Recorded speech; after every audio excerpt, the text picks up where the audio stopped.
তো যতগুলি কেস এরকম রুকুনের আমরা পেয়েছি তাতে আমার এই ধারণা হয়েছে যে রুকনিয়াতের মান কমার মূল কারণ দুইটা। রুকনিয়াতের মান কমে যাওয়ার মূল কারণ দুইটা।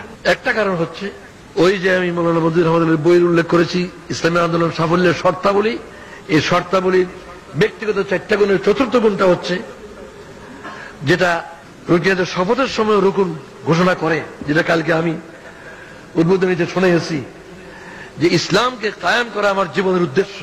আমরা রুজি রোজগার করি, চাকরি বাকরি করি, পেশা করি, সংসার করি, বেঁচে থাকার প্রয়োজনে করতে হয়, আল্লাহরই নির্দেশ বেঁচে থাকার জন্য করতে হয়, তাই করি। কিন্তু বেঁচে থাকবো কি জন্য? বেঁচে থাকবো দুনিয়ার এই কাজের জন্য নয়, বেঁচে থাকবো দ্বীনকে কায়েম করার জন্য। আসল উদ্দেশ্য হচ্ছে ওটা, দ্বীনকে বিজয়ী করা আমার জীবনের আসল উদ্দেশ্য। এই কর্মীদের 4টি প্রাথমিক পুঁজির গুণের 4র্থ নম্বর গুণটা হচ্ছে এই গুণটা। এই গুণটার অভাবে মান কমে। যখন আল্লাহর দ্বীন কায়েম করা তার 1 নম্বরে থাকে না, তার কার্যকলাপের কর্মতৎপরতার মধ্যে 1 নম্বর দুনিয়া চলে আসে। একটু আর্থিক উন্নতি করা, সচ্ছলতা বাড়ানো, একটু বাড়িঘরের অবস্থা উন্নতি করা, একটু ভালো খাওয়া পড়ার বন্দোবস্ত করা, আয় রোজগার বাড়ানো, এটা কোনো নিষেধ না, হারাম না, না জায়েজ না। কিন্তু ওইটা থেকে এটার উপরে থাকতে হবে। কিন্তু ওটা এই যে জলের অপর নাম জীবন, জলের অপর নাম জীবন। পানি ছাড়া মানুষ বাঁচে না, তাই পানির আরেকটা নাম জীবন। কিন্তু পুকুরে ডুবে যখন মরে, কি পানির অভাবে মরে? তাহলে বোঝা গেল পানির নাম জীবন নয়, পানির একটা নির্দিষ্ট পরিমাণ জীবন, এর চেয়ে বেশি হইলেই মরণ। যে পানি একটা নির্দিষ্ট পরিমাণে তার জীবন দেয়, সেই পানি পরিমাণের বেশি হলে এটা মরণ। ঠিক তেমনি দুনিয়ার আকর্ষণ, দুনিয়ার রোজি রোজগার, এগুলি জীবন, মুমিনেরও জীবন। কিন্তু আল্লাহর দ্বীনকে বিজয়ী করার কাজটা যদি পেছনে ফেলে এই কাজ করা হয়, তাহলে পরিমাণ বেশি হয়ে গেলে দুনিয়ার, এটা ইমানের মরণ। ইমানের মরণ, এই ইমানের মরণের পথ ধরার কারণেই মান কমে। তখন এলেম কমে, আমল কমে, সব দিক দিয়ে কমে। এইগুলো একটা কারণ।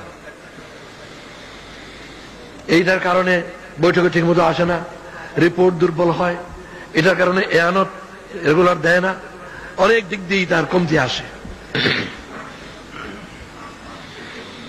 দুনিয়া কামাই করতে হবে বেঁচে থাকার জন্য, এটা জীবন। কিন্তু দ্বীনকে বিজয়ী করা আমার আসল কাজ, ওটা 1 নম্বরে রাখতে হবে, এটা প্রাধান্য দিতে হবে, এটাকে অধিক গুরুত্ব দিতে হবে।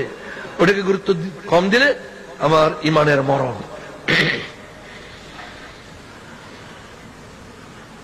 দ্বিতীয় যে কারণে মান কমে সেটা হচ্ছে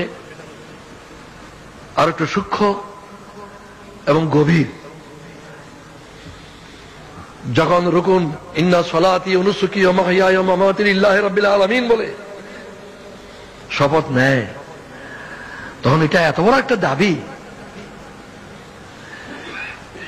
আল্লাহকে সাক্ষী রেখে আল্লাহর বান্দাদের সামনে ঘোষণা করছে রুকুন যে আমার জীবনের সবকিছু, হায়াত মত সবকিছু আল্লাহর জন্য। এই ঘোষণা দিল আর আল্লাহ এমনি ছেড়ে দিবেন বিনা পরীক্ষা? এটা হতে পারে? আহাসিবান নাস আন ইউতরাকু আন ইয়াকুলু আমান্না ওয়া হুম লা ইফতানুন। সূরা আল-আনকাবুতের 1লা আয়াত। যে মানুষকে মনে করে যে ঈমান আনলাম বললো এমনি ছেড়ে দেওয়া হবে বিনা পরীক্ষায়। ওয়ালাকাদ ফাতান্নাল্লাযিনা মিন ক্বাবলিহিম, এর আগেও যারা ঈমানের পথে এসেছে বিনা পরীক্ষা কাউকে আমি ছাড়ি নাই। আল্লাহ তাআলা এই গ্যারান্টি কখনো দেন নাই যে একবার হেদায়েত হয়েছে আর কখনো গোমরাহ হবে না। দিয়েছেন এরকম? বরং শিক্ষা দিয়েছেন দোয়া করো, দোয়া করো, রব্বানা লা তুযিগ কুলুবানা বা'দা ইয হাদাইতানা, রব্বানা লা তুযিগ কুলুবানা বা'দা ইয হাদাইতানা। হে আমাদের রব, একবার হেদায়েত করেছো, এরপর আমার দিল থেকে টেরা করে দিও না। হেদায়েত করেছো, হেদায়েত থেকে আমাকে আর পেছনে যেতে দিও না।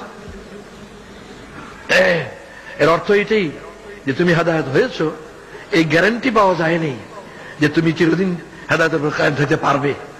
তাই তুমি চেষ্টাও করো, দোয়াও করতে থাকো যাতে নাকি পিছিয়ে না পড়ো।